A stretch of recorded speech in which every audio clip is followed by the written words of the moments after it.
Yeah, it is important that entrepreneurs are aware of any existing inventions or marks which may be similar to theirs. That is where patent and trademark searches come in. There are a number of patent and trademark search tools available, which you can use for this purpose. Now comes the process of patent search. INPASS is the Indian Patent Office's search tool. It allows you to conduct full text search for granted patents and published patent applications.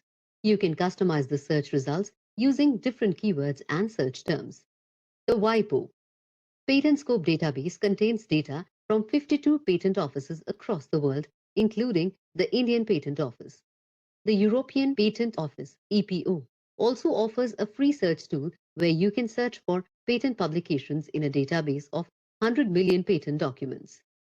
Free Patents Online is a free database which allows you to make a search of the various patent search databases.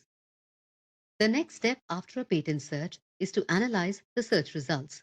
Qualified patent attorneys can assist you in conducting these searches, analyzing the search results, and making appropriate decisions on protecting your technology. You can access a list of patent facilitators empaneled by the Government of India in our practical information section. Coming to trademarks, it is a wise practice to conduct a search in the local and international trademark databases before applying for registration. This is to make sure that there are no conflicting marks which may hinder the acceptance and registration of your trademark. The website of the Ministry of Corporate Affairs allows you to search a company name in their database. It also provides a search facility for domain names where you can search for available .in domain names at the Government of India website. The public search facility available on the website of the Trademark Registry allows you to search for word marks in different classes. Since there is no image search option available, the scope of the search is limited. But you can still have useful insights on existing identical or similar word marks and also have any device marks, images consisting of those identical or similar marks. Using WIPO's Global Brand Database, you can search for trademarks which have been registered under the International Madrid system.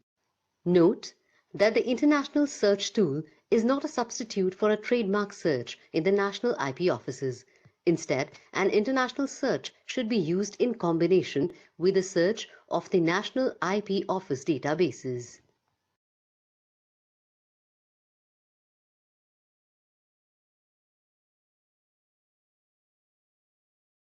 Namaskar and good evening to all. I would like to welcome you all today for L2 Pro workshop on prior art search procedures and importance for startups and MSMEs. I'm your host Nitin Sharma. I work for Qualcomm as Technology Counsel, looking after various IP initiatives at Qualcomm India. I'm also a co-chair at the IPR committee at Assocham. This is a webinar series that we have started to connect with you all in the field of intellectual property. This is the century of intellectual property, and the country which aims to play a significant role in the global economy, intellectual property plays a crucial role in achieving that goal. Through this webinar series and L2 Pro platform, our goal is to spread awareness around IPR. Today's webinar is a very interesting one where we will hear insights around prior art searches, search procedures, and importance of searches for startups and MSMEs from multiple distinguished speakers. We'll introduce them in a short while. Now, this series is brought to you by an IP course material called L2 Pro, which stands for Learn to Protect, Secure, and Maximize Your Innovation. The idea of creating this tool or a platform came from our engagements with the startups as part of Qualcomm Design India Challenge program, wherein we realized that there are many startups who are good in managing their IP, but there are other startups who need more handholding or more support in preparing a good IP strategy for them. So as part of our engagement with the Department of Industrial Policy and Internal Trade, DPIIT, and CPAM, we basically conceptualize this platform and work towards creating this. It also aligns with the government policy of Startup India, Make in India, and a few other initiatives that the government of India comes up from time to time. We have engaged with startups since 2016, and as I said, this platform has provided a good resource, has acted as a good resource for these startups. This program has can be accessed through two modes. One is the l2proindia.com website. It basically enables the person who's taking this course to increase his awareness and help in better understanding of the IP domain, right? And it covers all these aspects of different types of intellectual property, whether in terms of whether we're talking about patents, copyrights, trademarks, or how do you integrate the IP considerations into your business models, right? How do you obtain the value out of your R&D efforts, and so on and so forth. So a comprehensive resource for startups and MSMEs. Now, it has three levels. The first one is the basic level, covering fundamentals around patents, trademarks, GI, and all different types of IPs. The next level is the intermediate level, which talks about NDAs and covenants around the IP contracts. How do you secure an IP? How do you file it? What are the commercialization aspects of it? And also things around doing IP searches and freedom to operate searches and all that. And I think some of those will deep dive into it today. The last level, which is the advanced level, talks about funding, the role of IP in the venture, how venture capitalists look at it, etc. There's a bit of information around standardization process, the standard setting organizations and the process. And finally, also it covers the details around how do you manage how do you look at infringement, how do you, prepare your defenses, validity, and so on and so forth, right? So overall, a comprehensive view of how you go about building IP strategy. A quick look at the app. Some snapshots from the app. As you see, there are, it has engaging content talking about, let's say, for example, trademarks, and then followed by some questions that pops up, and also some information about government schemes and things like that. Right, there are some video snippets which will give you a brief intro of the topic, followed by some more details in it. So you actually can get a gist of the chapter in a minute or two through this video, and then you can go into details as you go into the chapters. Some quizzes that gets popped up so that you can quickly refresh your learnings and move on. Lastly, it's a recognized certificate that gets that's given to the persons who finish the course, and the certificate is issued by CPAM, NLU, and Qualcomm together, right? So I assume you will use this platform to increase your awareness about IP and also share it with your friends and whomsoever is interested in knowing a little bit more about IP. As I said, IP has become a very important topic as a country because it could be a great industrial property and tool for MSMEs and startups to use in their growth journey, right? So with that, I would like to introduce our first speaker, Shri Vineet Sharma ji, who is the Senior Vice President at TT Consultants Private Limited. Vineet is a biotech engineer and holds a PG diploma in patents law from NALSA. He has been associated with TT Consultants for past 14 years and is a prominent member of the leadership team. He has a diverse experience in IP management, preparing IP strategies. Practice area is around patent prosecution, including drafting, filing in India and US. He regularly files PCT applications, prepares office actions, responses, and advises various startups and individual inventors in developing strong IP portfolio and advises on strategic patent prosecution, and other IP strategies. He's a registered and qualified patent agent licensed to practice in India. It's an honor and privilege to welcome you, Shri Vineet Sharma ji. Over to you, and we'll look forward to your insights. Thank you, Mr. Nitin. Thank you for the kind introduction. So, in the today's session, I would like to give some insights on how to do a prior art search, what are the different type of searches that we can do, and basic nitty-gritties like for a startup that they can do while doing a prior art search, different forms of. I'll be sharing some of my experience that I have gained over the years working in this field while doing a lot of searches over the years. So I'll be sharing some of the insights for that. I'll be sharing my screen.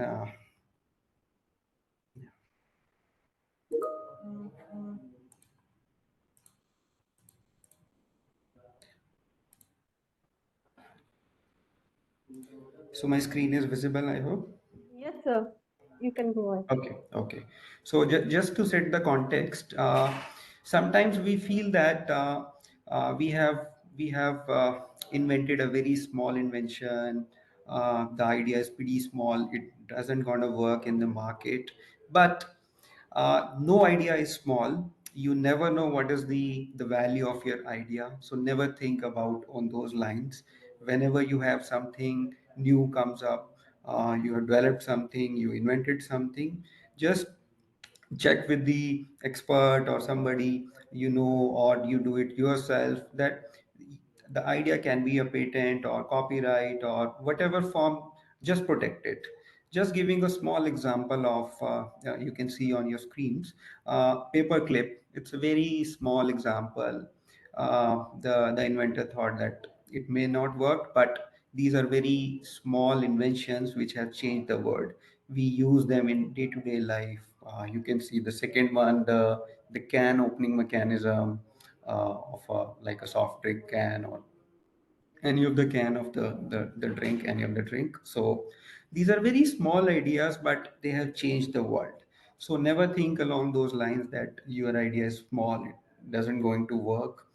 Uh, but in some ways, whether if we are not able to implement the idea, just get it protected and think on the lines of licensing it to the bigger corporates, the bigger companies. So there are various options available, but first you need to get it protected. So that's the basic idea behind it. Then there are some lost opportunities. The inventors thinks that their ideas will not work, and now they are regretting that they have lost the opportunities to earn millions of money. For example, the first example is the fidget spinner invention. So the inventor has patented this idea, but within a 2 years time, he just let go the idea, doesn't pay the necessary renewal fee for the keeping the patent active. So he lost that. But now we see that the kids, small kids, even my kids play with this toy, the magnetic strip. So the inventor never thought of getting it patented, and we know the world is moving towards the plastic money, and we all use this, the magnetic card, in day-to-day transactions. The matchstick, similar to the fate of the magnetic stripe on payment cards. This inventor also thought that he doesn't need to get it protected. The last one is the ballpoint pen. So this one is patented, but it was solved. So the inventor thought at that time that this is a very small invention. It will not give them enough value for his invention, but he solved it for like a 2 million, something very small amount considering the value of the invention. But now uh, the value of the invention is so much, but he underestimated that. So the thought is, you need to get your idea protected, and always look for an opportunity to work the idea, whether it's a small or a big idea. There will be some opportunity in your field. uh, some of the basics about the patent. Like there are three main criteria to get an invention to get to a patent. These are the novelty. The invention should have at least one novel feature in order to get it patented. The second requirement is it should not be a non-obvious uh, invention. It means there has to be some advancement to the existing knowledge, or in other words, we can say that it should not be pretty obvious to a person having an ordinary skill in the art. So this ordinary skill in the art is a very vague term. It has different meaning in perspective to the different field.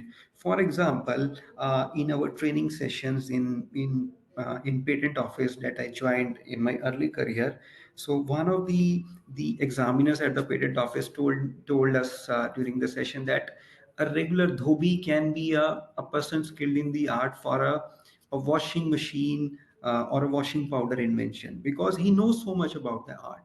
So in order to have an inventive step in the invention, the person having that ordinary skill in the art should, the invention should not be pretty simple to him, very obvious to him. So that is the criteria for knowing the inventive step. We can know more when we talk about further details. Third one is the industrial application. So this is easy requirement to make whenever you make an invention which can be worked industrially, that is capable of industrial application. So these are the basic condition you should know. The novelty and the inventive step we'll talk about later on when we discuss about some the prior art searching techniques. So whenever you get an invention, you this is a basic process towards getting to a patent. You start with conceptualization of the idea, then you create a complete idea of that, then you go for a patentability check. So this will we talk details. Then you go forward towards the drafting, then prosecution. Suppose you haven't done a good job in the patentability check or the evaluation time, so there are chances of the rejection. So you can see that you have worked so much towards your idea, you drafted it, you file it, and go through the prosecution, and then it got rejected. So that is the very purpose of getting the patentability check, the evaluation check at the right moment. Here, whenever you have the idea, you get that idea properly evaluated before proceeding towards the other further processes, wherein if your idea get rejected, then there will be a huge loss of money to it, and then huge loss to the R&D departments, and then you will make sure like your IP budget should be spent wisely towards getting the good invention towards the patent. Now, what is a prior art? So the prior art, it forms of two words, prior and art. Meaning prior means existing or the previous, art means knowledge. So anything which is existing before your invention is a prior art, right? So prior art, what constitutes in prior art? So basically we categorize the prior art into the two main headings. One is the patents, existing granted patents or published patent applications. Any country, anywhere in the world, if a particular idea is published in a patent application, that is covered as a prior art. Second one is the non-patent. So any information which is not patent is called a non-patent. Any article, any publication, any news article, or anything on the web that is available to you on a general public, that is the non-patent prior art. So whenever we do a prior art search, we look for towards the patents as well as the non-patents. Some of the inventions, it depends on the domain of the invention. For example, if an invention is very generic in nature, you're supposed to get a lot of non-patents out of that instead of the patents. If it is very technical in nature or somewhat technical in nature, you tend to get more patents. So this is some of the things that you can while doing the prior art search, you can think of whether it's very technical in nature. Then you go for a patent search more rather than a non-patent. If the it is very generic in nature, you should go for a non-patent search first in order to save your time. So what are the benefit of doing the prior art searching?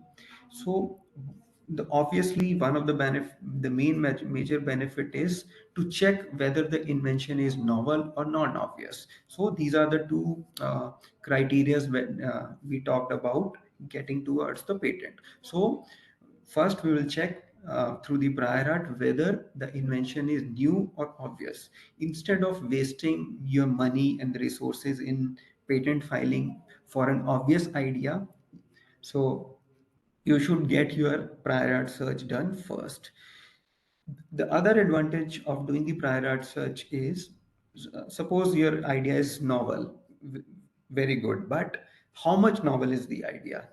The prior art searching will give you that idea also. So what are the novel features, or which feature is not available in any of the prior art? So you can build your invention or whole patent application towards around that idea. Third, it is very important to know the jurisdiction for your filing. Whenever you do the prior art search, you will check where your competitors are filing, where is your competition. So all these aspects can be gauged through the prior art searching. So you will get to know the competitors, their strategies, where they are filing their patents. So you know which countries to go for, and the different countries have different criteria for a patent. So this will give you a very fair idea to choose the different jurisdictions. It will reduce your prosecution costs substantially in the different jurisdictions. Patent filing is expensive in some countries like US, Europe, Japan, where the translations are also required. So you need to choose your money wisely while spending on the IP filings. So the prior art searching will give you a fair idea about that. Then it will also reduce the risk of rejection rate. Uh, for example, EP has a different rejection rate with respect to the US patents. Their examiners, US patent examiners, think differently with respect to the Indian patent examiners. So you can, while doing the prior art search, you can gauge all those strategies and whether this is the right jurisdiction or this is not the right jurisdiction. So all these are the benefits. Then it is very important to assess uh, the infringement scope. If you are suppose you are filing for a patent, but if you're infringing somebody's other's patent rights, then the prior art search will also give you some kind of an assessment towards the infringement also. Yeah, so this will avoid future challenges or future the legal challenges that you may come up while you go into the market full-fledged. So these are the very important benefits for doing the prior art searching. How do you do a prior art search? The basic core concept of today's talk. So first of all, you need to understand the invention. By understanding means you need to find out the important key features of your invention. You can write down the different key features like 1, 2, 3. These are the main features. Second one is the most important feature. So you can build your strategies, your search strategies around that feature, because that is most important one. You need to find that feature first in the prior art. Once you prepare the list of features, you go towards the searching. Then you list out some of the keywords which are very important towards the search. We will understand all these concepts when we do a quick demo also. So you need to find out various important keywords which are important. Then there is a classification. Whenever you file a patent in any of the patent office, the patent office will divide or classify that invention based on the technical field in the technical classes. So they have made a different classification, and based on the technology of the patent, they will classify that patent into technology. A human necessity patent will go into A class, for example, or the other invention will go into the C class. So whenever you know the class, it will be easier for you to find out the prior art search, because uh, just for an perspective, about 90,000, 80,000 patents are filed in India every year. The number in US goes to several lakhs. In Europe too, there are huge number of patents. So it is very important to know the classification, where in which field your patent lies. That will increase your chances of getting the prior art search successful and getting to the relevant patents faster, instead of searching into all the classes. So keyword search, finding some of the keywords, important keywords, then finding some of the important classes, then assignee inventor. So whenever you run a query, you do your basic search, you will find several assignees are coming again and again. Several companies are very active in filing these in filing the patents in a particular technical domain. So you need to find out which are the main assignees, top 10 assignees, top 5 assignees, or maybe more. So you can limit your search towards those assignees, or you can focus your search towards those important assignees. Similarly for the inventors, so it will be easier for you to reach to the relevant prior arts faster. Then the combination search is combination of keyword plus classes plus inventor. I will give you a demo about this one. So combining all these keywords plus classes just to get to the relevant prior art. Then whenever you do your searching to by these searches, based on these classification search or a combination search or a keyword based search, you shortlist, you read several patents, you shortlist some of the references. Then when you shortlist a reference, normally some of the patents are already provided by the examiner. Suppose you get a patent in your search. When you get a patent, you will find out in one of the sections there are some patents already cited by the examiners. Those are the patents cited by the examiners or provided by the applicant himself. So there are different provisions. So you go to those application, those may be relevant, because in your shortlisted reference, the same patents are shortlisted in that reference itself. So those may be relevant to your prior art. So that those can be a good prior art also, that you can do a citation analysis, or then you click on first citation and do the citation analysis of that patent. So in that way you can do a lot of citation analysis. And lastly, do a good NPL search. After doing NPL is non-patent literature search, a journal, what we call a Google search, Google Scholar search, or non-patent databases. Web search, you do all these searches, and then finally you get to your relevant prior art. So this is a basic process that you need to follow. Firstly, understanding the invention, understanding the important keywords, classes, finding the classes, finding the top assignees, running all these into the searches in the search strings, then getting to the shortlisted references, and never forget to do a citation analysis, because this is very important part of the search. And then finally doing the NPL search to the relevant prior art search. So this is all about the process that we follow for a prior art, finding a relevant prior art. So the question remains, why the different search approaches are needed. In patents, as a drafter, I would say I will try to hide my patent with some specific keywords, specific stuff, specific writing of particular style. So I will try that nobody can reach to my patent very easily. And whenever I found that somebody is infringing on, then I can go towards him or take the legal route. So that is the general approach the drafters generally take. Their mind think differently. They hide the patent with different keywords. For example, they use the different names, or the two patent drafters will write the patent invention very differently. Suppose one will write a mobile, uh, the second drafter will write is as a handheld device, the third one communication device, the other one say the handset. So the drafter use different terminologies, different terms, their synonyms to write their invention in the patent.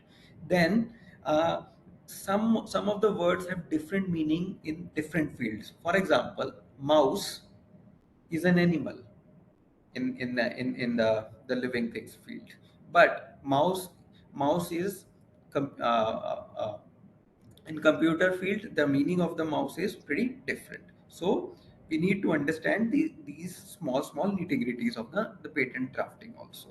Then the acronyms, the abbreviations, somebody will write like UAV or LED, somebody like light bulb, somebody write is at LED, somebody write is the abbreviation light emitting diode. So we need to cover all these abbreviations, all these synonyms, all these different meanings while incorporating our search strategies. Then there are some spelling errors. Color, color,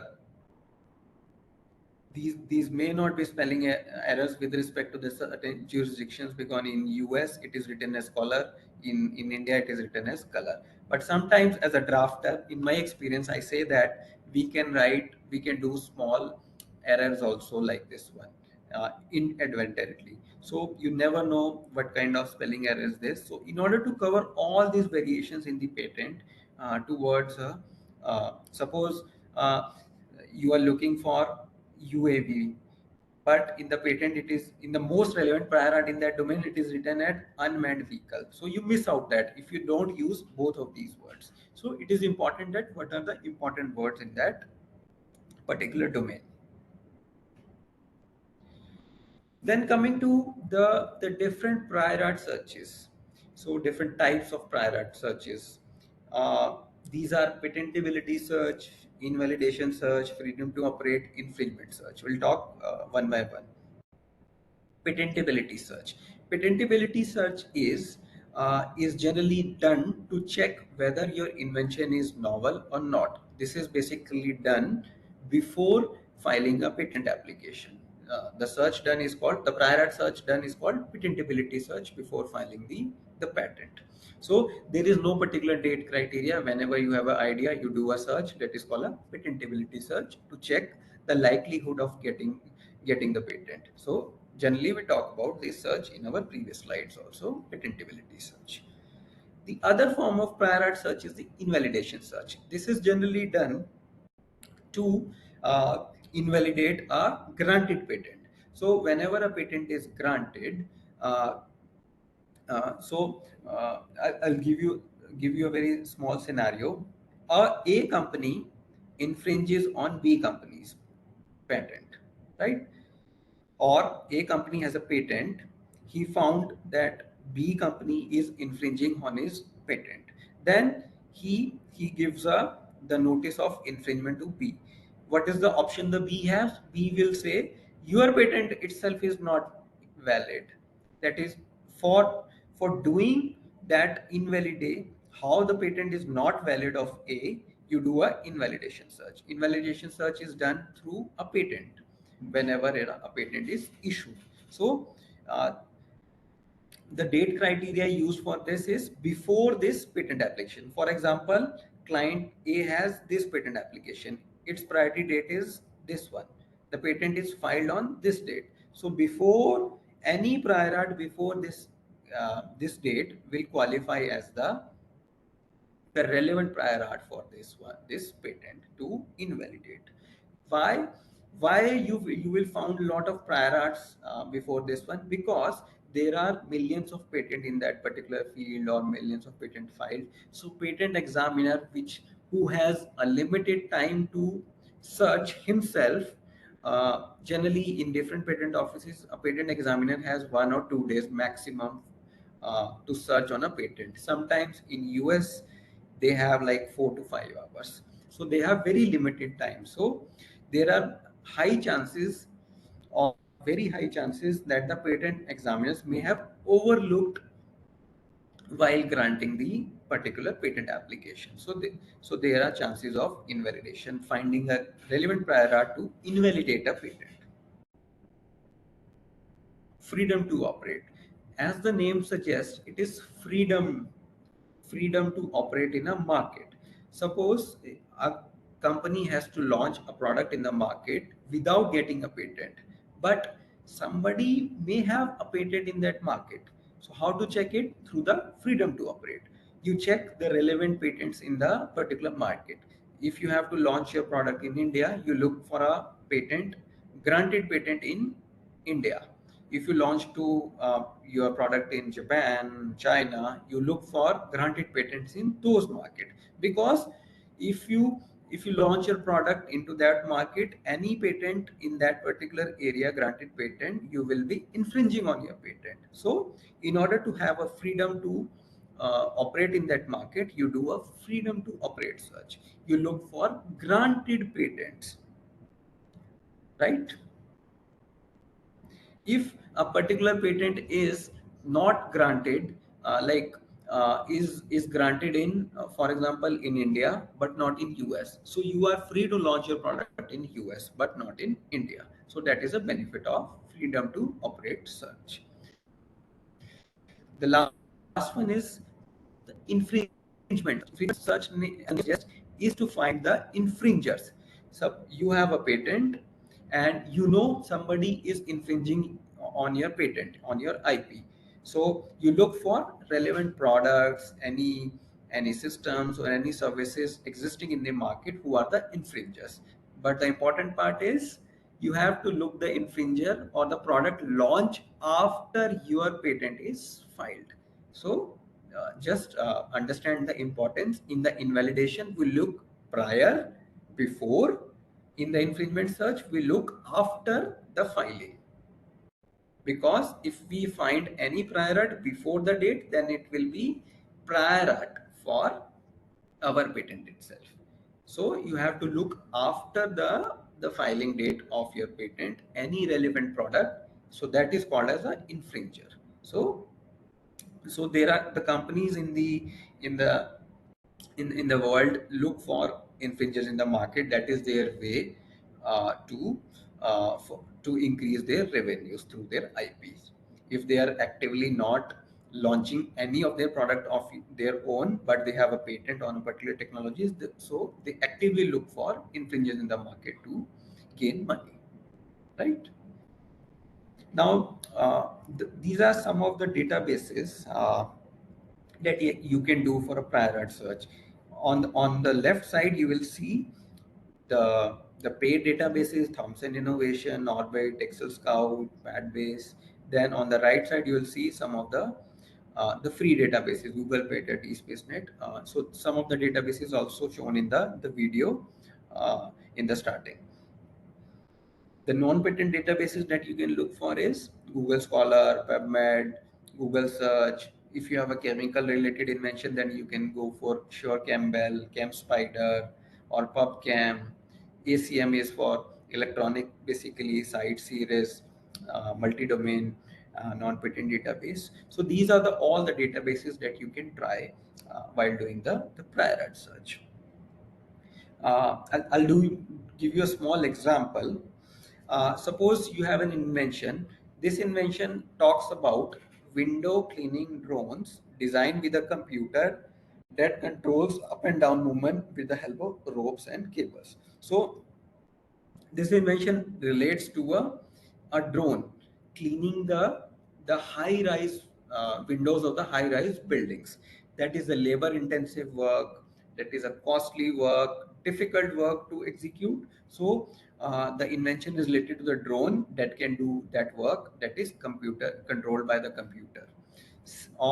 It contains propeller, which are used to push the device away from the building.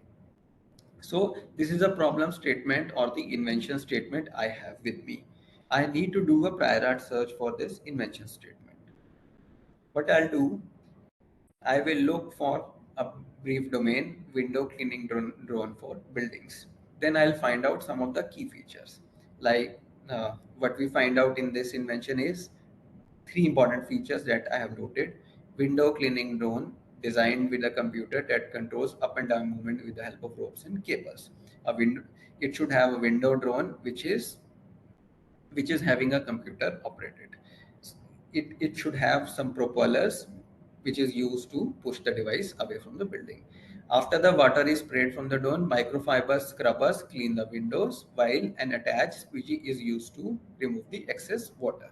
So there are some microfiber stuffs associated with the drone that is cleaning the windows. So what I'll do, I will look for these important key features.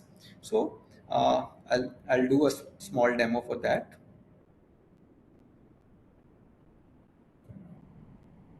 So the database I have choose is XLSCOUT. That's a paid database. This is an AI-based database. So my colleague, the fellow speaker, Mr. Nilesh will talk more about that, the existing AI technologies.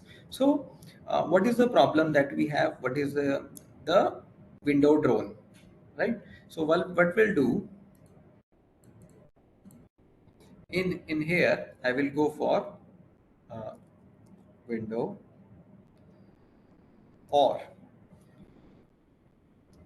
window can be called as glass,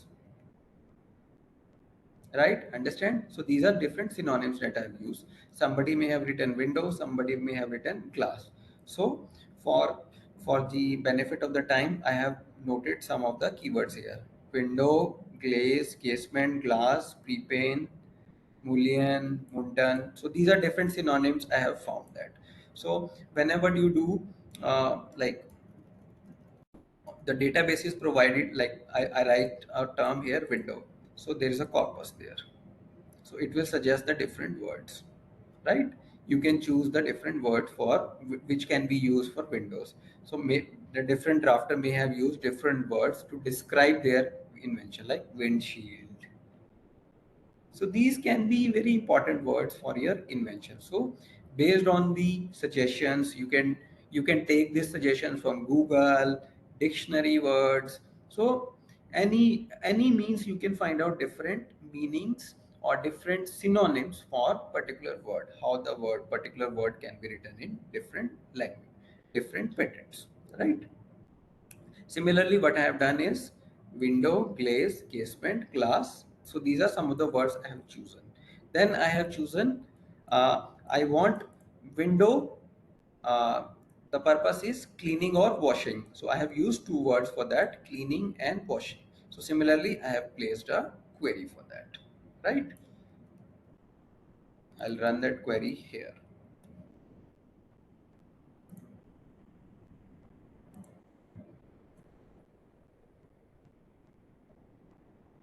Right? So you can run your queries like this. The other important aspect is to look for classification. I talked about keywords. These are all keywords that I have used. The other important aspect is finding the right classification. How do you find the right classification? Just go to Google, just write IPC classification. International Patent Classification. Full form is International Patent Classification. You go for, just do Google. So you will find two links. One is the link from WIPO. The other link you can go is eSpaceNet. eSpaceNet is another patent which is run by European Patent Office. Okay, so here you find the classification search.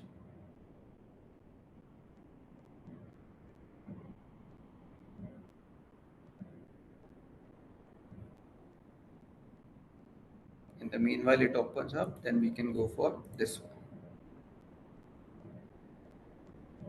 So these are the different broad classifications. if you find out this has many sub classification. So in our invention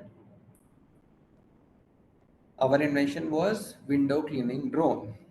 So I'll find drone. So it has given me these classes, right? Similarly here. Uh,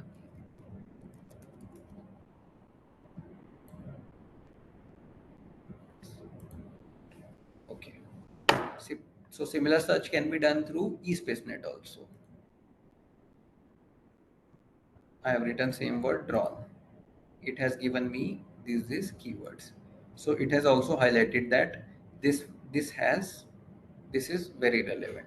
So let's find out B64U. B64U says UAV, unmanned aerial vehicle, which can be called as drone, specifically adapted for particular uses of application. So it has got to me a very specific class. It has given me very specific class, the exact class that I was looking for. Unmanned vehicle that is used for cleaning windows. So what I'll do, I'll just pick up this class B64. I'll go to my search queries.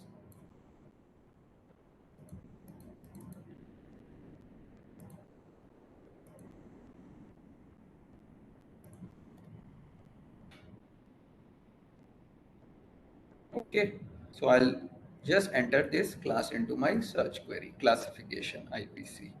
So database is showing the 10,000 patent. So 10,000 patents naturally is very difficult to go through. So what I'll do, this class is related to, I'll show again, this class is related to UAVs specially adapted for particular use. So UAV is already there. So what I'll do in the keyword section, that's a combination example of a combination search. UAV is also there. So what I'll do, I'll add the clean. Okay, clean or wash.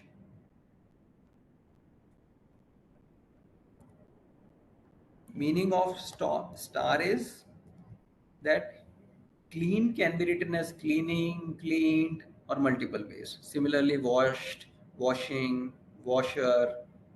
So I have covered all the variation through my this operator star. That is the meaning. Okay, it got me to 1600 patents, which is again very difficult. So what I have done is I have formulated a different query. So in my invention, I need a computer also, right? Computer. For computer, what I have used is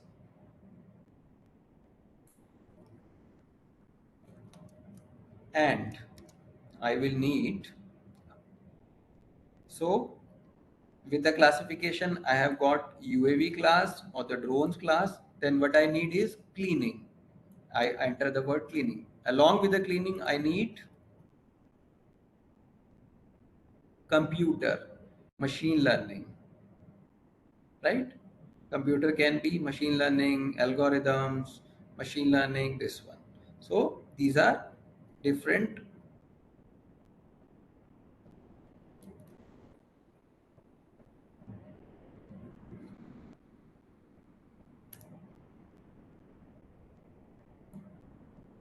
Okay, so this is a query that I have found. Uh, let me just reform put in the query.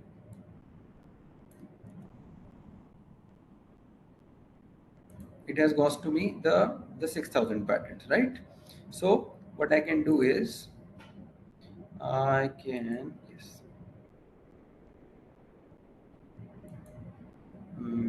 I'll do claims.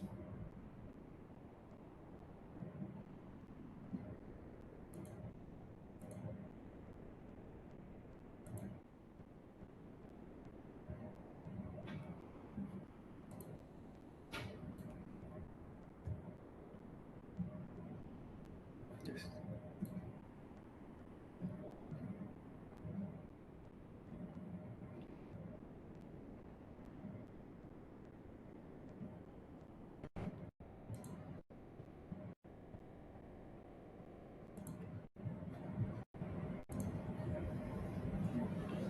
So these are the patents that you can get through your prior art searching. Okay, so I talked about the assignees and the inventors also. So where you can find your assignees and inventors, you go here. The list of assignees are there. So you can find that this Alakai Tech has 15 patents, right? So you can look forward towards these patents. Similarly, you find the inventors here. So all the leading databases will provide you these informations, the list of inventors and assignee. So by running your different query combinations, you can find out these queries, right? These information, and then you can formulate your search strings along with that. The On the free databases, what you can do, I'm just running a Google search for you.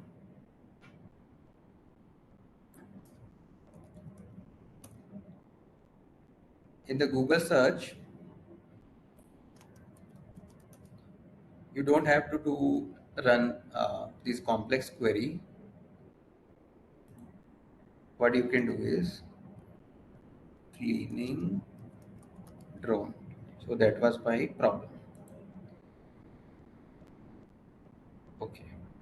So since the invention was very simple, I have got many results here. So you can do is like, you can find out this result. This talks about automatically glass cleaning flying drone system. So what I can how I can find out that whether this is relevant or not, I can read the field of invention. The field invention refers to cleaning drones. So this is relevant field for me for that particular invention. Then I can look forwards to the claims. In the claims, I can find out what are my words. So one of the important words was computer. Let's see if this has computer.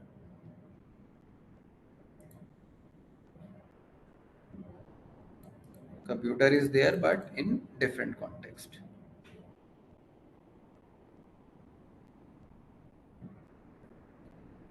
Okay, so this is all about the small demo.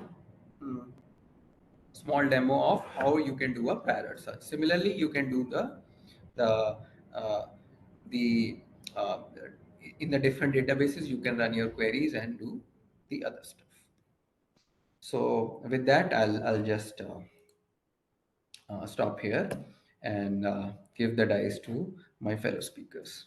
Thank you, Vineet ji. I think thank you for showing or highlighting the benefits of prior art types and also a quick demo of how we could do it practically. So moving on, I think, excuse me. So our next distinguished speaker is Mr. Nilesh Puntambekar, who is working at XLSCOUT as Vice President Innovation and Custom Implementations. He holds a degree of BE and MBA and is listed among top 300 intellectual property strategists. He makes innovation happen. Right? So 1,250 plus patents got filed for inventions by Indian inventors with in-house innovation and IP programs developed by Nilesh. He has diverse experience of 23 years working in R&D, new product development, quality, sales, innovation, management, and IP. Working as mentor and advisor for startup incubation centers of Deshpande Foundation, Symbiosis University, and Dr. D.Y. Patil University. He himself is an inventor with 15 patents filed, and he loves astronomy and marathon running. So it's an honor and privilege to have you, Mr. Nilesh. Over to you. Look forward to get some insights from you as well. Thank you. Thanks for a nice introduction. So my earlier speaker, Vineet ji, has given a very detailed understanding on patent searching. So I'm going to focus on more on the business side of this patent searching. What is the business advantage? What are the business implications? And how we can utilize it for actual business, since he has already focused on technology side. So I will share my screen.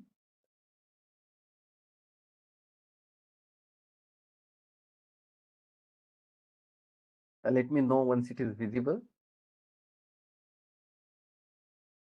Yes, sir, it's visible. Okay, great. Yeah, so I'm going to focus on business relevance, that what to do with this patent searching and how it will help you in business. So to start with, you can see a very nice house here, a bungalow here, a nice property. Okay, just imagine you own this kind of property.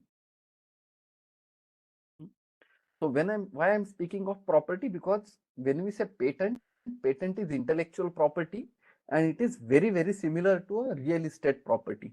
So we will see the parallels over here.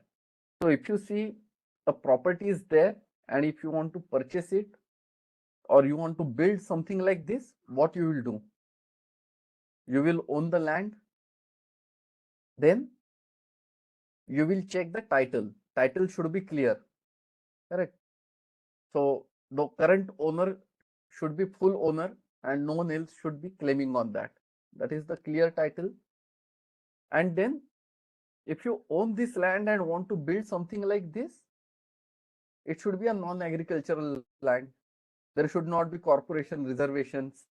So all these things is there. So you should have freedom to do whatever you want or freedom to build what you want to build there as a property. So now exactly same thing we do when we do the patent searching, that if you want to build a IP, build a product, technology, basic, you should have the clearance for ownership entitlement. And then if you build one, even if you own that, you should be able to operate it. You should be able to sell it.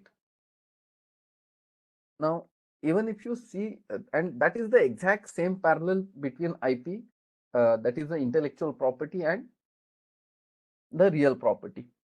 Now, if you see this property, we may protect it with multiple different forms. Now, if I ask you what kind of different protections we may put over here, you can think of what kind of protections we can put here to protect this property. Just one kind of protection each of you can think. I cannot unmute everyone to speak and interact, but most common protection can be fence. Then, yeah, I just, so you can put a fence, you can put a gate, you can put a security guard, you can put a dog or CCTV camera. So one property is protected by different forms of protection. Same way, IP is also your invention, your technology can be protected by different forms of IP. Now, when I say intellectual property, most important thing in intellectual property is property. Please understand, it is a property. There are legal rights on that, and it can be bought or sold. Same way, like you can buy and sell a real estate, or you can lease it, you can rent it, everything is possible. Okay, so we can understand patent searching from that point, that if you want to develop a property, you have to understand who owns it, who are competitor, who are your neighbors, who can do encroachment, and if you want to develop, can you build anything that you want. So there are different types of IP protection. I'm going to focus only on patent. These different forms like patent, design, copyright, trade secret, trademarks are already covered by Vineet ji. So now jumping to directly patent. Now, when we say patent, patent is an industrial property. You can protect it. Now, what can be protected over here? When we say patent, patent is for any technological advancement. What we can patent? We can either patent a machine, that is an apparatus, a method of manufacturing something, a composition of matter or composition of any pharmaceutical. Even a software can be patented. I think most people assume that softwares are not patentable, but software are considered as computer implemented methods, and software with technical effects are patentable. Then there can be complex system. Instead of one component or machine, there can be a complete system you have designed, that can be patentable. And then genetically modified biological material is the last one uh, in biotechnology. So all these things can be patented, can be claimed. Now, how to see if you can actually patent it? These are, you can patent it, but would you be able to patent it and own your rights and earn business out of that? So for that, different searchings are required. Now I will just repeat what Vineet ji had said briefly, and then I will correlate with the business relevance of all this. Okay, so first is prior art search, but basically all searches are same. Okay, behind technology is same, methodology is same. What changes is the area where we focus as per the purpose of that. It is like all buildings are basically same. Everyone has foundation, every building has beams, columns, roof, doors, windows, but some buildings are home, some buildings are school, some buildings are offices. Same way, all searches are same, but it depends on the purpose of that search. So prior art searches understand landscape of that technology, that what is already happening, what people have already done in this area, and where my technology stands. It is really new, or someone in one another corner of world has already done it and they can stop me. Then comes the novelty checking. A focus part of that is how much new is my idea over what is existing or what others have done. So most of time inventors feel that I am the first one in the world to do this, and when they do patent searching, they find there are 100 other people who have already done it, but what I have done is slightly different. Now that slight difference is your novelty. So if we identify that, we can avoid any infringement, potential infringements, that someone others cannot object saying that you are copying me. So for that, novelty is needed. Then is the patentability check. So if you say, okay, my idea is novel, it is slightly different. Next thing is, but is it patentable? If you consider all other things, what is already known, is it a technical advancements over that, or it is just a minor modification? So that becomes patentability check. Then is the freedom to operate, that even if my idea I am not patenting, I can patent, I can do everything, can I sell it in any other country? There can be, it may happen that there are no competitors in India, there are no patents stopping you in India, but you may not be able to sell it in other countries, like say in US you will not be able to sell, there are some other patents there.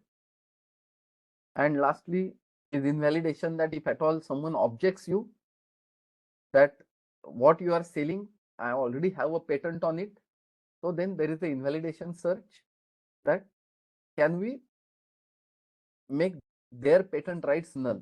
If someone says you are encroaching on my land, can we show that this is not your land at all? So all these things are related to patent search. Now there is one more interesting thing. If you do this patent search, there are some very interesting byproducts also. So what you can get additional benefit out of these patent searches is identify top inventors.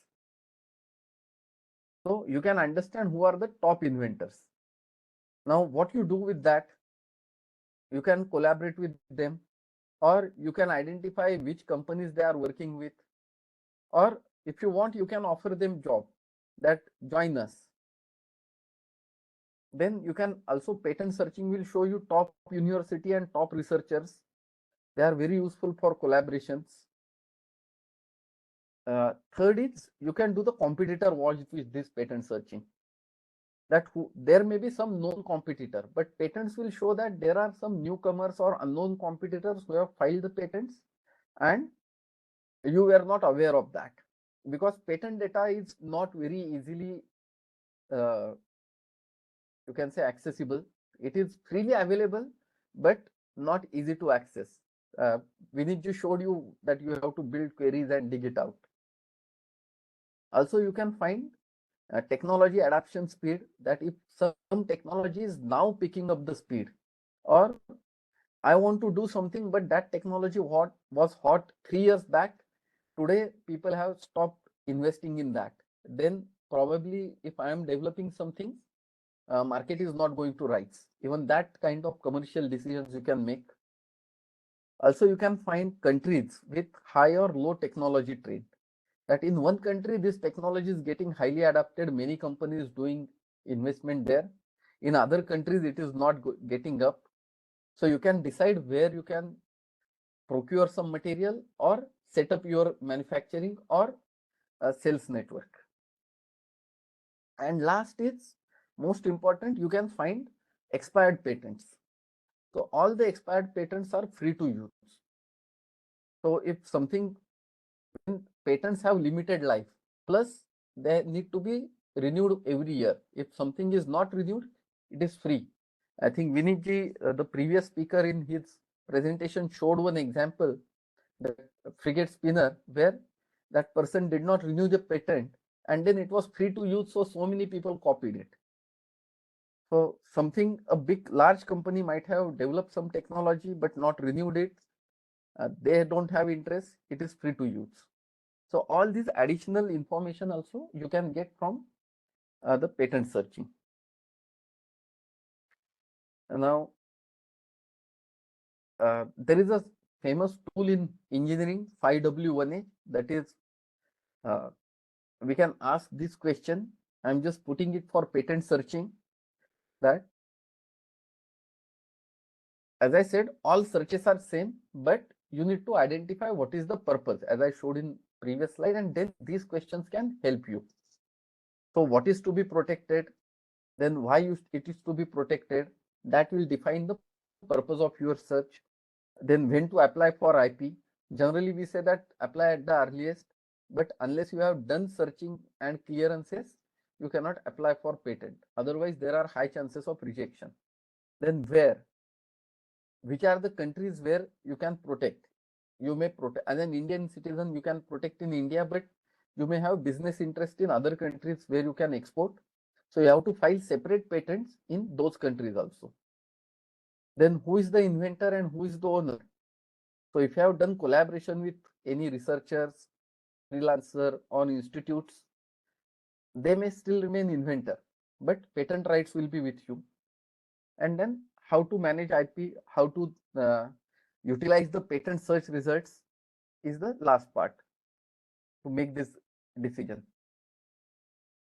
Now to help on this, good news is now we have AI tools to do all these things. Vineet ji showed you patent searching methods, but that was a very long process. Now AI tool can do it for you very, very quickly. So I will demonstrate AI tool also, but AI tools can help you to formulate problem statement, check the novelty of solution, generate alternate solution, create patent draft.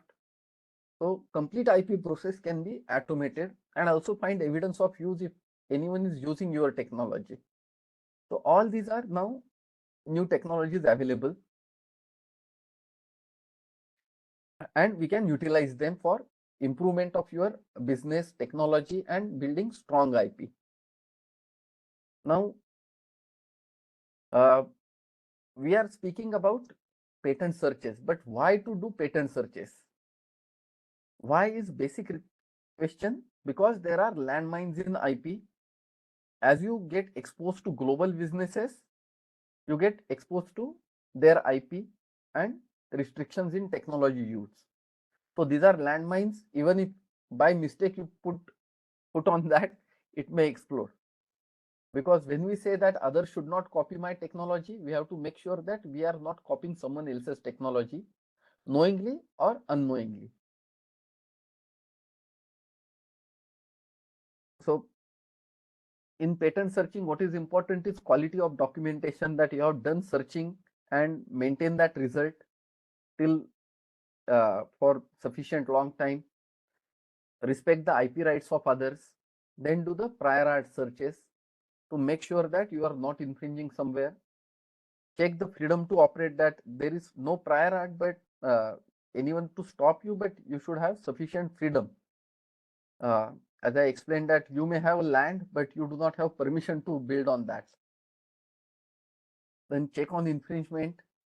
Main is the business impact, because if something happens, patent litigation or IP infringement happens, there are litigations on that, and that can be a very, very costly matter. And doing it at later stage is huge cost compared to doing patent searching at initial stages. Patent searching is a very small amount compared to the cost of litigation. So that's where you should understand the business implication of this patent searching and decide on when to do patent searching and understand why to do patent searching. So that is on the searching part. I will quickly run a tool demo how AI can help you on very, very fast patent searching.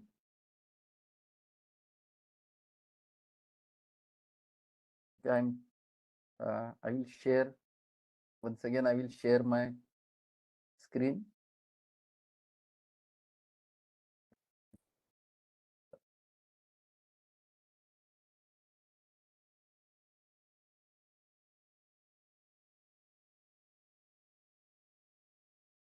Yeah, let me know when screen is visible. Yes, sir, it is visible. Yes, okay. So this is one tool, XLSCOUT. I work for this company, so I'm taking this tool as an example, AI tool. So there is a novelty checker and idea queue. I will run this module and show that how quickly all these things can be done without taking any extra effort. You just need to have, you should know your invention, what is your idea, and you can put it. So I will run this idea queue.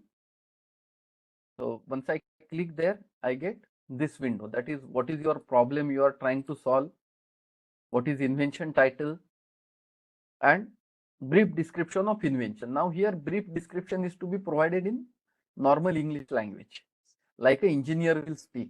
You don't have to write in any complex language. So if I take I will put some example. I have this. I'm again not sure if I'm able to share the screen, but I have put this. One simple example is, all of you might have seen that our cars, their headlights get fog, or sometimes there is water clogging inside these headlights or tail lights also. So invention is removing condensate or frost on headlight of vehicle having low heat generation LED headlight. So it happens when LED headlights are there, normal filament lamps generate heat, so this water vapors automatically get out. But when there are LED headlights, they are cool, so that water vapor gets condensate inside and does not move out. So invention title is radiation emitter and air blower to remove condensate and frost from LED headlight vehicle. A simple example. So I thought that, okay, this is my real problem. Everyone faces it. I can see every day morning people trying to clean up their headlights in cold days or in rainy days. So I have put a simple invention that put a blower there. Anyway, engine is hot, so put some hot air from engine, or put a simple, for electric vehicles now, put a small heater and a fan and blow the air on the inside the headlight. That is a simple example. I have put that invention over here, that condensate formation or frost occurs in case of unfavorable weather condition. LED light headlights need a quick de-icing or defrosting, because in India it is frosting, but in other countries it can be de-icing also, for avoiding unwanted condensate. And now this is the only thing I am giving. And now it is I say that, okay, go ahead, supervise AI. So it has given me problem statement, what is my invention title, and whatever I have written, AI has split up in, AI has understood the invention. It has split it in various key features. Okay, so I will say that radiator heats, air removes condensate, and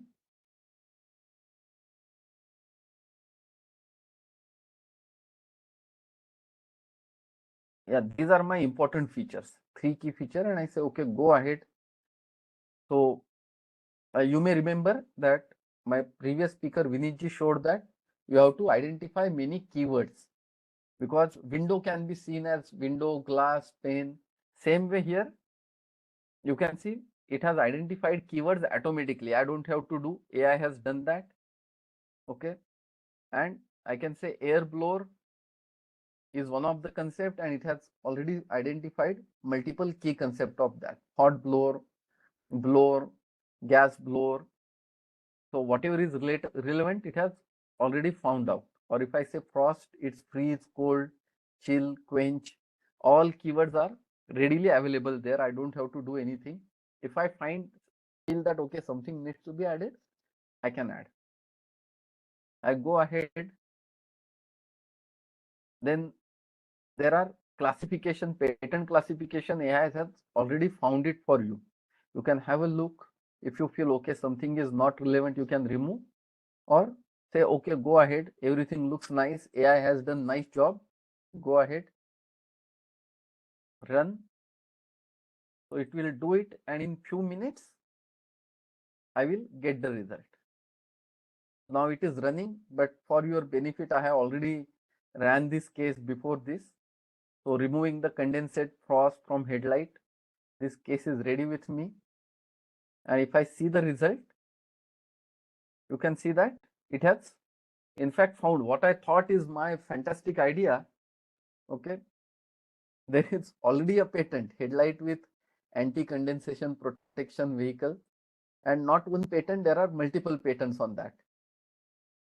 Okay, vehicular air conditioning device. Or so this AI says that whatever I was saying, there is 80% similarity between my idea and the patent that is already there. And then it has split my idea into 3 features, or I had selected 3 key features. So one feature is 76% similar, one is 80% similar, and other is 85% similar. 85% similar means what I am saying is already there. So this feature was an air duct is provided in LED headlight with radiator in the region of air entry in headlight. So that was my invention, put a air duct and push hot air. It is saying that whatever you are saying is there. Or another key feature, radiator heats air and air ducts directly heated air on cover plate of headlight. So this is already there.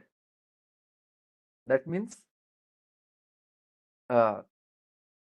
it has in minutes, it has provided complete result, understood my invention, and shown that what things are existing in the technology and what can be already done.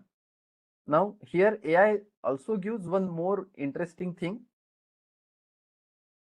that how strong is my idea. So it has given some rating over here that it is even not very novel, it is on lower side of the medium score. So it is close to weak idea because there are so many existing patents there. And if you want to see what this patent is, okay, you can also read summary. We can here click and read a summary because patent is generally very long document, 25-30 pages minimum. So all that is briefed here in one page. This tool can do that. So this way we can use AI tool. This is not the only AI tool. There are multiple AI tools, but I use it regularly, so I am helping with you. And then you can also analyze here to see dashboards, that various summary, problem analysis, what are emerging technologies, what are the technology trends, who are the topmost. So if I say, okay, in 2024, who are the topmost technologies in this area and who are the new entrants over here, all these things AI can show us very, very quickly. And if I open a patent, yeah, this is, I believe you can see this patent. You can see this diagram, that what I was saying, someone has thought of this very similar thing, that this is the headlight. Yeah, this is the headlight, and yeah, these are the hot air tubes to push air inside that. So my idea, unfortunately, it's not patentable, but I got this information just within 10 minutes. So I saved a lot of time, effort, and cost, and possible risk in future, that if I implement this, someone else may come after 1 year after I have heavily invested in manufacturing prototypes and stop me from doing it. So 10 minutes of this tool has saved me all these efforts. So I think that's all from my side. I just stop sharing and hand over to the coordinator. Thank you, Nilesh ji. I think wonderful demo, use of AI, and also about the business aspects. I think it's definitely shows why searches are important and why we should be spending time and energy on that. So thank you again. We also have two special guests today who will share their experience on innovation. So we'll start with Mr. Rehan Ahmed, who is CEO of MIET Institute of Engineering and Technology, MIET. He holds an MTech degree in Electronics and Communication Engineering with 7+ years of experience in managing incubation centers, entrepreneurial activities, and academia for last 10 years. He has received gold medal in BTech twice. In 2022, he was awarded as UP Leadership Award, and also many other awards by various organizations like MIET District Administration, Swadeshi Jagran Manch, etc. He has extensive expertise in running both a government-approved incubation cell, such as MSME startup policy, and an entrepreneurship development cell. So thanks again, Mr. Rehan, for joining us today. Over to you. Thanks a lot, Nitin, for my introduction. Am I audible? Yes, please go ahead. Can I share my screen with you? Yes, please start.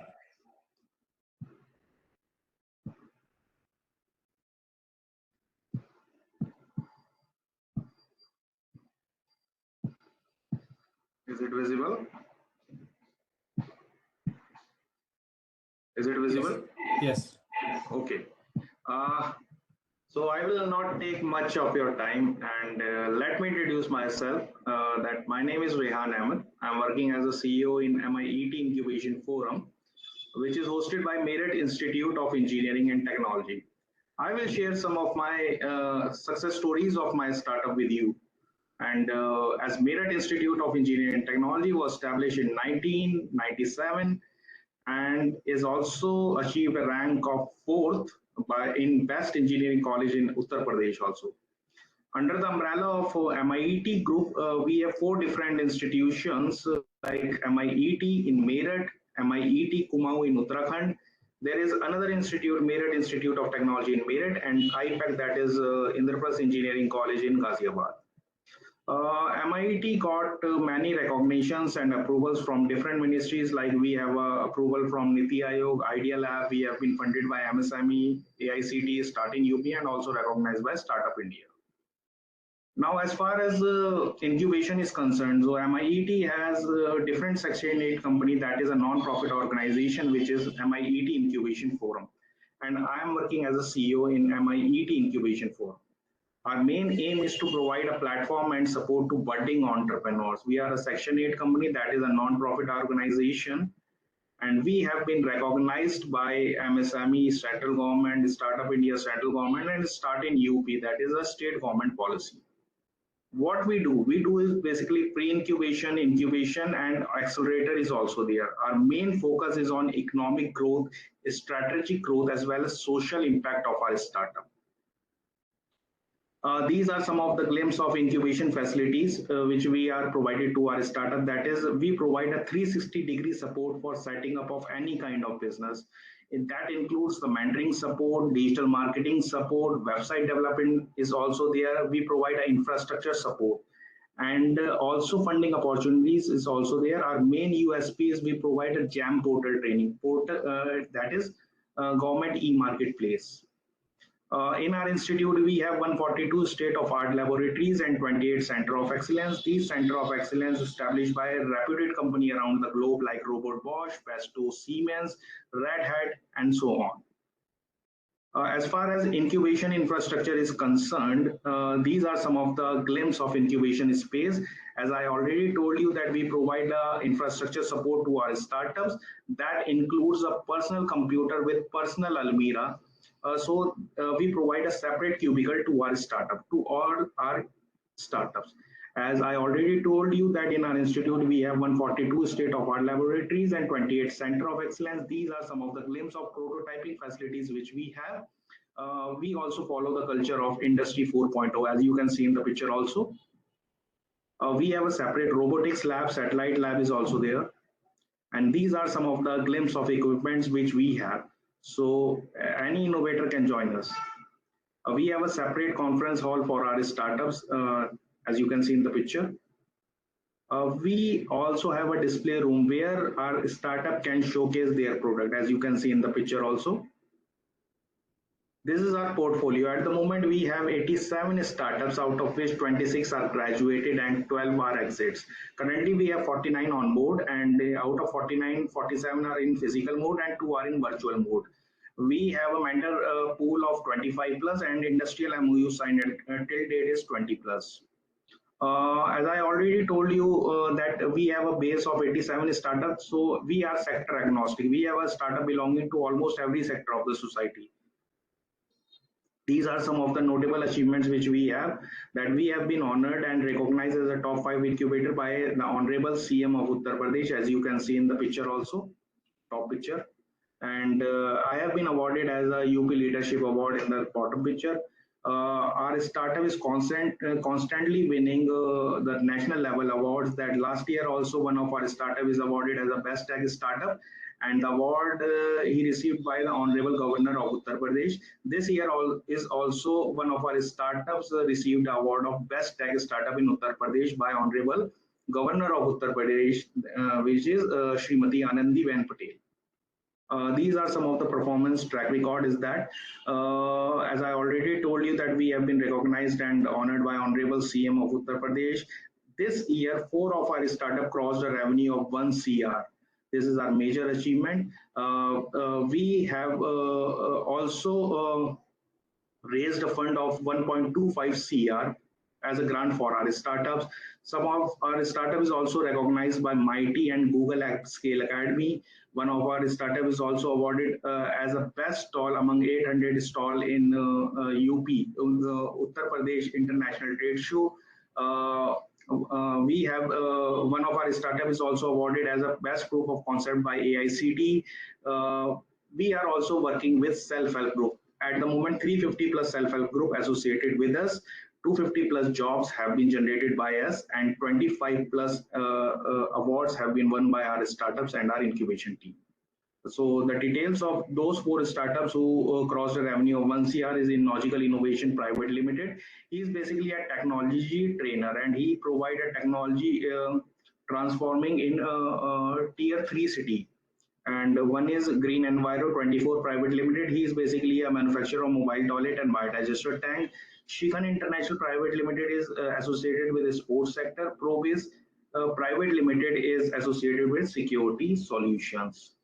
These are some of the photo galleries of our startup. As I already told you, we provide a marketing support to our startup. So we provide a digital marketing as well as physical marketing support. These are some of the glimpse of the product of our startup. As I already told you that we are sector agnostic, so our startup belongs to the sustainable fashion sector also. These are some of the glimpse of their product. Our startup is basically manufacturing t-shirts by the help of plastic bottles. So these are some of the glimpse of the products. We have a startups belonging to smart home decor sector, and these are some of the glimpse of their products. We have a startup belonging to sports sector also, as you can easily find here, some of the glimpse of their product also, like table tennis, chess boards, and all these things. We have a startup belonging to agri-tech also. One of our startup is working on microgreens concept. One of our startup is working on the concept of cordyceps sinensis mushrooms. And one of our startup is working on the concept of natural squash, as you can easily find in the picture. And one of our startup is also invented a battery operated sugarcane machine, as you can easily find in the bottom of the picture.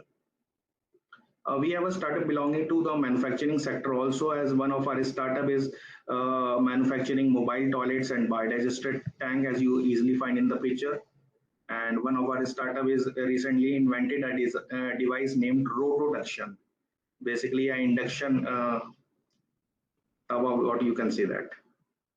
We have a startup belonging to healthcare sector also, that as you can find some of the picture is there. This startup is basically invented a device with the help of machine learning and AI, and he invented a device for the doctors. And now by the help of this device, the doctor can easily diagnose the patient within the seconds. So these are some of the glimpse of that product.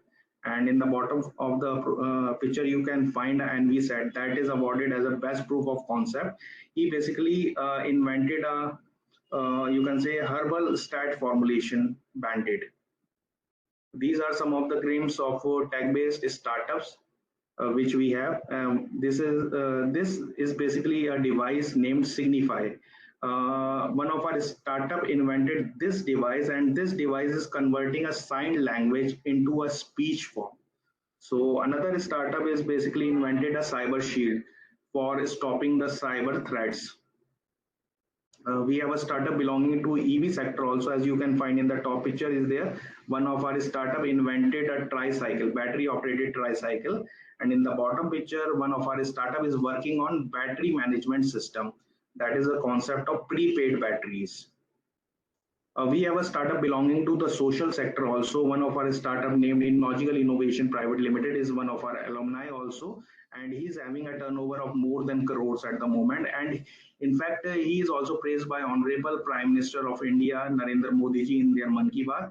He is working on the concept of learning by doing, and he is establishing a lab named Adharshila, especially designed for Tier 3 students.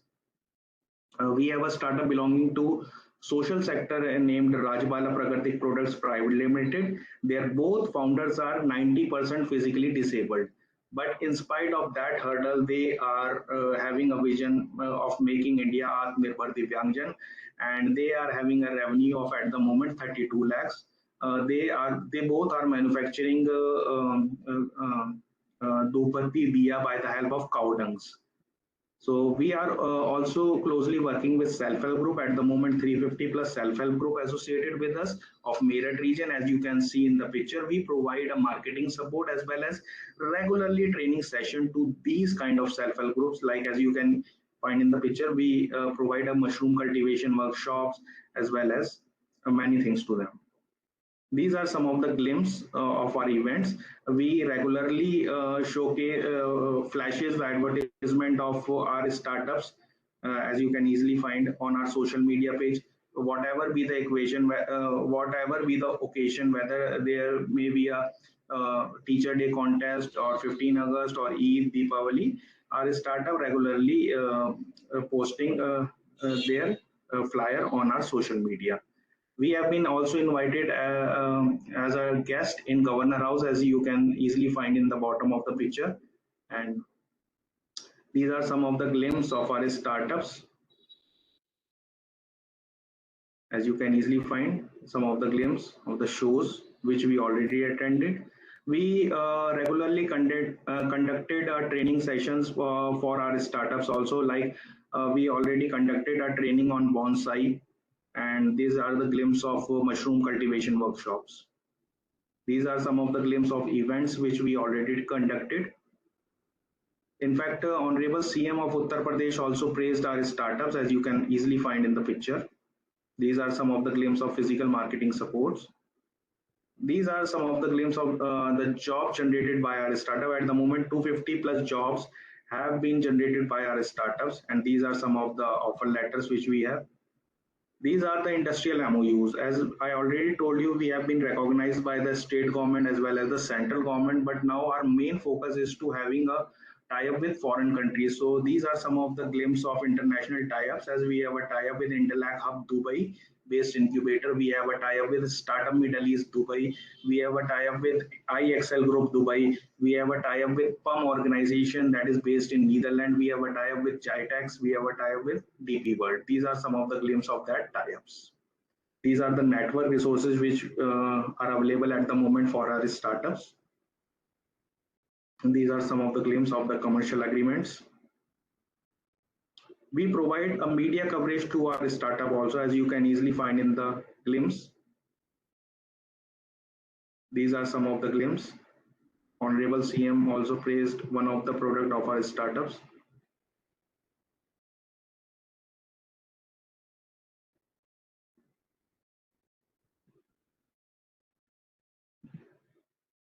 So this is basically a short story of our startups, and we are based in Meerut, which is a tier 3 city of Uttar Pradesh, and I am working there as a CEO. So if you have any idea, you can easily join us, and it will be honor for us. So that's all from my side. If Thank you you. have any question, that can Thank you, be Rehan asked. sir, for a nice overview of great work that your organization is doing. Our last speaker, Dr. Kirankumari Patil, is working as University Industry Interaction Center at REVA University. She is president of Institute Innovation Council, Ministry of Education, Government of India at IIC REVA University. She holds a bachelor's degree in computer science and engineering, master's of science and technology from Germany, PhD in computer science and engineering, postdoctoral fellowship Sir, at UTH Random, Poland. She is professor in School of Computer Science and Engineering and Dean University Industry Interaction Center. She also mentors IP and mentoring all IPR coordinators in REVA industry. She is a university coordinator for National Innovation Startup Policy, Government of India. Also a winner of Women Achiever Award, Excellence in Education at the 6th edition, and a Future Women Leader Digital Summit Awards 2021. yeah. So over to you, Dr. Kiran. Great to have you today and share your insights. Sir, sorry for interruption. Just now, she has some engagements and urgent meeting, so she leaves Okay. 10 minutes before only, sir. Okay, so let's open it up for questions. Any questions for any of the panelists, please type in the chat box or unmute yourself and ask.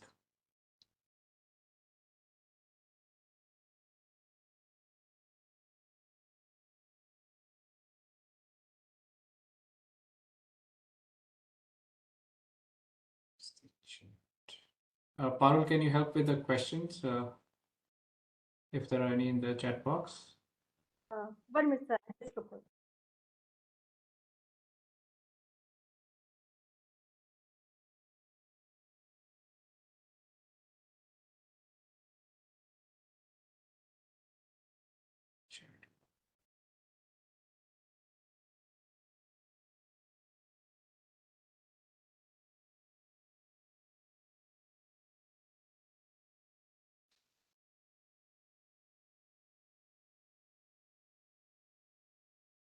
Sir, as of now, there's no question.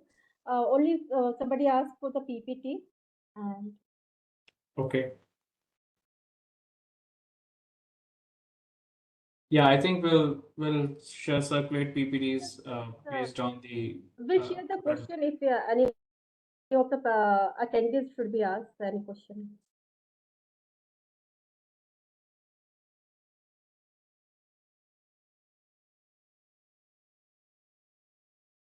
Parul, can you read out the question, please?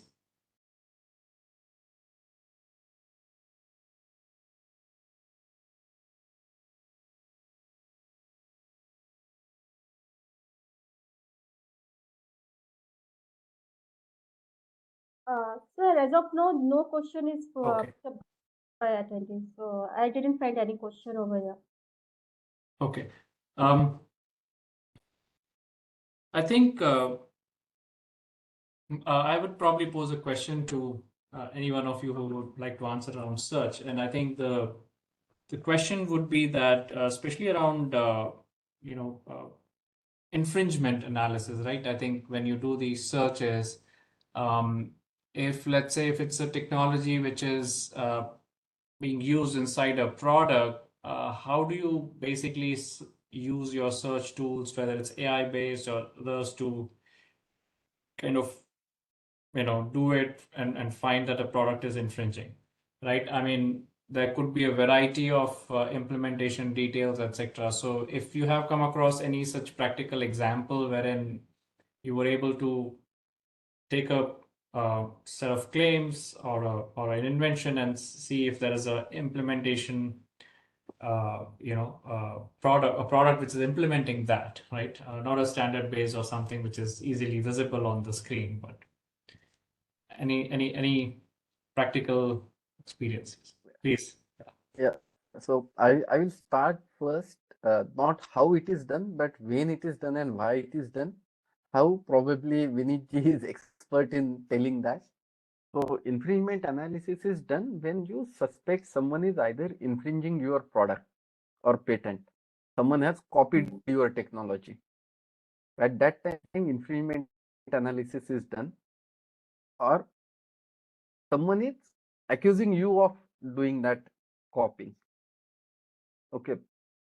So when there is potential litigation and there is risk of losing business, at that time these kind of analysis are conducted.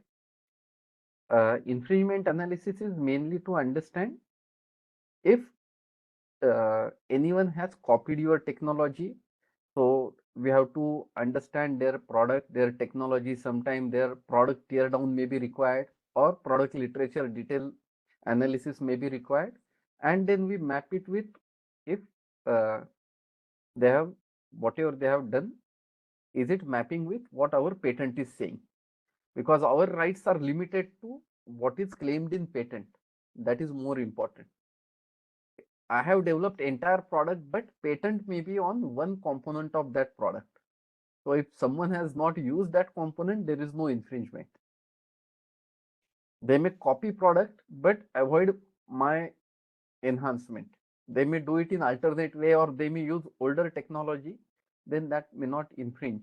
And that is the most important thing inventors and MSME have to understand, that when we say someone has copied my product, that may not mean they have copied my patented technology or what is written in patent. And then you can decide. Now when it is done is when actually business pinches. If someone has copied your product but is not able to sell, it doesn't make any sense running behind that person. If someone has copied and started pinching your business, then only there is commercial incentive to take that action. So you should not waste your time and energy unnecessarily running behind everyone unless they invest in business and start pinching your business. So that's what I would like to share. Vineet ji, over to you for more technical detail. Yeah, I mean, any difficult infringement findings that you did, or anything that you could think of would be a great. Yeah, so with the advancement of technologies these days, the infringement, finding the infringing products have become very, very technical and difficult too. You asked Nitinji about, like, if the infringement is not on the face of the product but inside it, and in my experience, what we have done is, like, the standards one, like Nilesh ji talked about. One is if the technology aspect is related to the Wi-Fi or the Bluetooth kind of stuff, then the standard essential patents are there. So the companies, what they have to do, if a particular technology is very prevalent in the field, and it is likely to be infringed by many infringers, and it is hampering the growth of the technology. So the companies have to declare their patents as standard essential. Means anybody can use that by paying some royalty fees. So there are many technicalities behind that. We should not go in this session, but basically standard essential patents are those which are available to the whole public with on a small fee. By paying a small fee, they can use that technology. If that technology is related to the Bluetooth or some particular standard, then you find that infringers through the standards. Otherwise, the other approach is like if it is not related to the software, then a tear down approach is there. Like in case of maybe we have heard some reports regarding the iPhone tear down, where the companies tear down the iPhone and just find out for the specific components in the phone, or may not specifically the iPhone, the other manufacturers phones too. So they look forward to the specific or a chip level uh, tear down. If it is a software, then I would say it's very, very difficult to find out the infringement, because it's generally locked from at the API level. So it's very, very difficult in those cases. But if it is a hardware kind of a scenario, then maybe we can take a chance. But as Nilesh ji mentioned, these are very, very expensive things to do. Reverse engineering, like the tear down approach or a reverse engineering, is very, very expensive currently. So it is not highly recommended if there is just based on the suspicion. But if you have really have some muscle uh, uh, to go behind certain manufacturers, then you should go ahead and take that approach. Otherwise, it's better to like stay, wait and watch. And the other question I would say is, if you are filing a patent application, how much search do you think is enough, right? I mean, it's an art. We know it's a tough, it's a skill. Not everyone can be a great searcher. So always there is a dilemma for startups, and like, they can do all these tools that you have shared, they can use it, but the expertise required sometimes is missing. So one, of course, you go and approach a professional. Even then, the question would be like, at what point you think, okay, I've searched enough and now it's ready to file? Again, a difficult question, but I would say depends on the complexity of the technology. If the technology you feel that you can do on your own, and you can do like a 1 or 2 day Google search or a basic database search, if you are finding enough evidence yourself, then then you should not go ahead basically with that, because you itself have found in a very basic high level search. But in case of a little more complex technology, you should spend like 2 days or 3 days, and you should take assistance of a paid database also. In those cases, just spend 2 or 3 days, and if you're not finding anything anywhere related to that, then I suppose you can take a decision, just go ahead and file a patent application, and later on amend the claims accordingly. But in the last scenario, if you have very like a core technology where everything is residing on that, and your that's the market potential is there, and you have put a lot of money into that, in the innovation, then you should take a help of professional, in case you did not find yourself the right amount of relevant art to decide the further course of action. Thank you. Very helpful. Maybe last question. Is there any question, Parul, from Yes, the sir. Yes, audience? sir. Two more questions from the audience. One is from Yes. Hitesh Kumar. He's asking how to learn effective search techniques without AI support. And another is from Ashish Bose. He's asking that how does one infer infringement in the case of equivalence, especially in case of chemical entities? what are the issues around valuation of IP that appear pertinent? Okay. So if you don't want to use AI and do the manual searching, uh, it is kind of a practice. Practice makes you perfect. So you have to do a lot of searches and then only you can do that.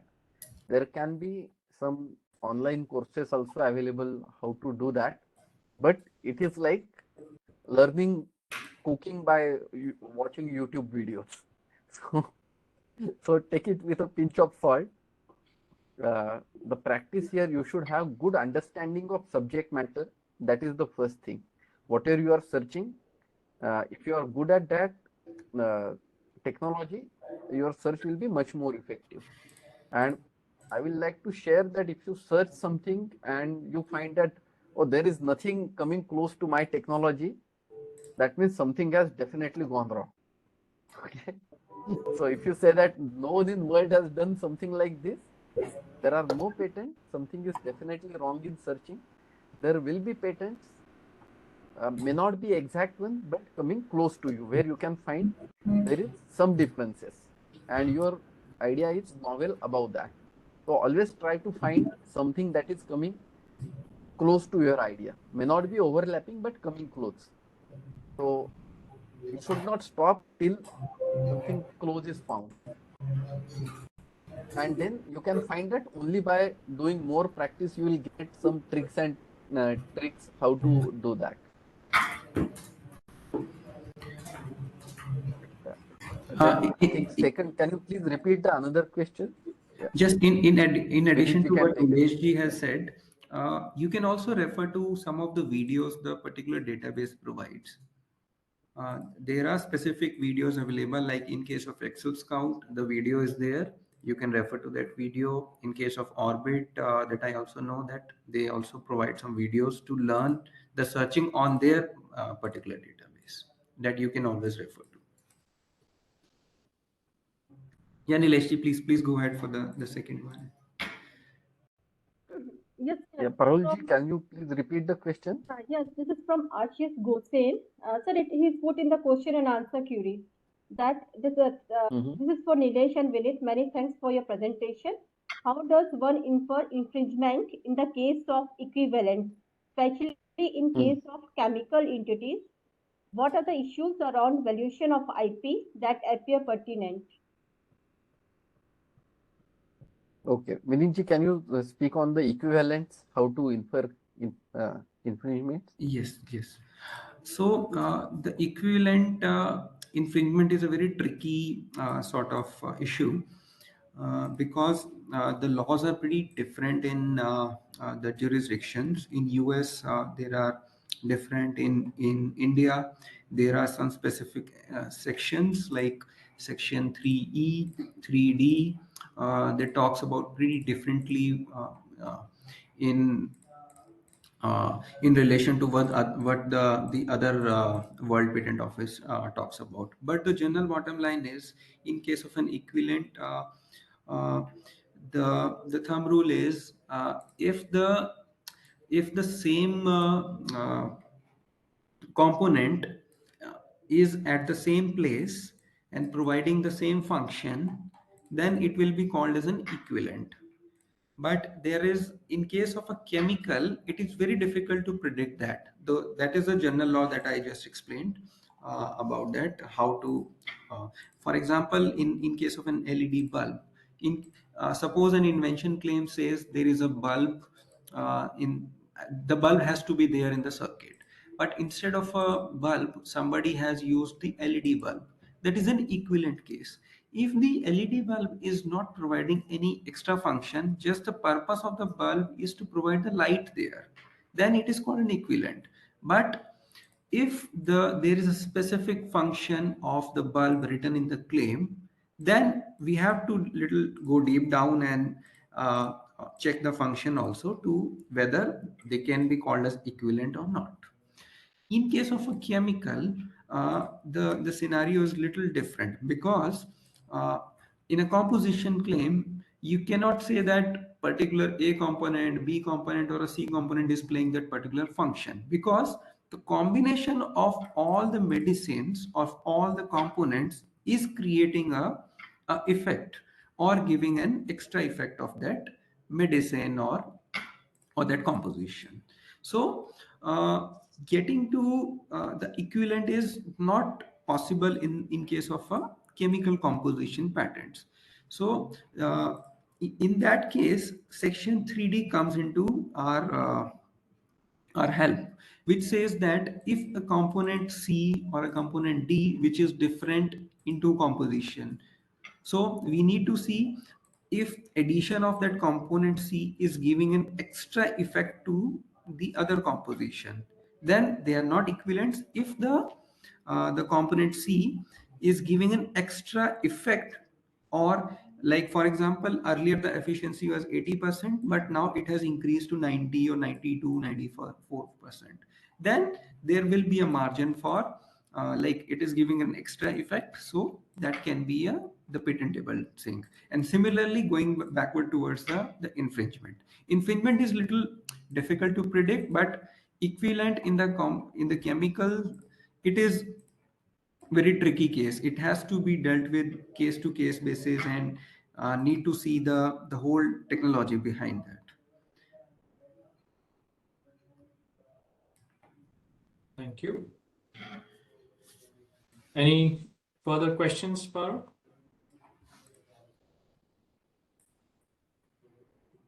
Okay, so I guess we're almost time. So I would like to thank Vineet sir for your nice insights, and Nilesh sir again for your inputs as well, and Rehan sir again, great overview of your facilities. So I'm sure this was very helpful, and if there are any further questions by the audience, then we can always reach out to you for more. So thanks again, and all the best to all the participants, and hopefully you'll be able to use the L2 Pro platform to gain more insights and get the certificate. So thanks again and have a good day. Thank you. Thank